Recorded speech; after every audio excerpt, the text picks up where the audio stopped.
Boa noite, pessoal. Hoje vamos fazer fogueira de São João. Acho que é São Pedro, São João. Nós estamos em junho. Hoje é dia 14 de junho. As batatas doces que nós plantamos aqui, arrancamos da terra. As mandioca, uma mandioquinha, né? Pegamos com a carriola, o Luiz arrancou, meu esposo.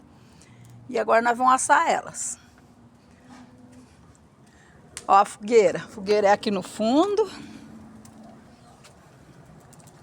Fizemos uma fogueira aqui, olha que delícia, quentinha, olha.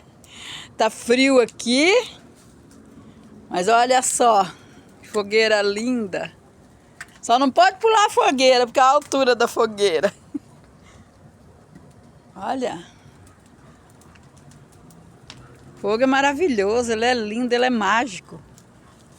Olha, pessoal, mais um vídeo de Iva para YouTube. E essa é a fogueira nossa. Não pode ficar muito perto. Vou colocar a cadeira aqui. Fizemos quentão. Hoje é sábado, dia 14 de junho. Meu esposo já tá ali, ó, com o copinho de quentão na mão. Já vem o Juninho com o copinho de quentão. Boa noite. Boa noite, tomar um quentãozinho. Aí.